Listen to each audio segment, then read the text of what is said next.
For more, I want to bring in associate editor of America Magazine and host of Inside the Vatican, Colleen Dulle. Colleen, thank you for being here with us. So you just heard Marcus there. I mean, obviously, we know the Vatican's been providing these regular updates, right, on his health, and we hear of slight improvement today. But, you know, doctors say the kidney issue, maybe that's not the reason for alarm.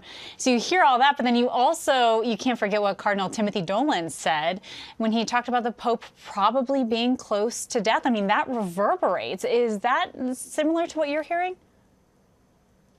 I think that I've heard some criticism of Cardinal Dolan's willingness to go out publicly with such a prognosis when the Pope's own doctors have said.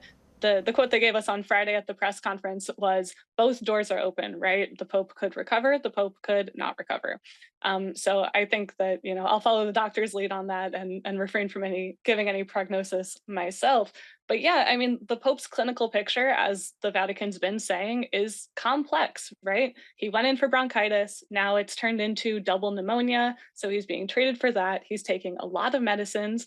A lot of medicines have then caused him to experience a low platelet count in his blood. That's pretty common for critical care patients, from what I understand. But that meant that he had to receive blood transfusions. The blood transfusions are now giving some positive results, as Marcus mentioned. But then there's also this further complication of the respiratory crisis, essentially an asthma attack that Pope Francis had over the weekend. He had to receive oxygen for that. He's still receiving oxygen. What they told us today is that he is receiving a little bit less oxygen, but so, you know, a slight improvement. But yeah, the prognosis is still, they say reserved in Italian, but essentially they can't predict whether he's going to get better or worse. They just have to keep treating him and hoping that the treatment works.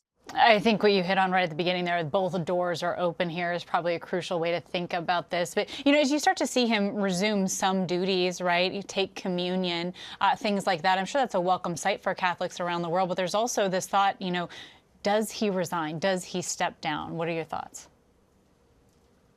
Pope Francis has spoken in past years about a willingness to resign. He said that, you know, Pope Benedict set a good example. However, from people I know who have talked to him, who are close to him, they say he has not spoken that way in the last few years. So I think that if he truly were to become unable to govern, he would then take that step. But until that becomes the case, I think it feels too early to say that.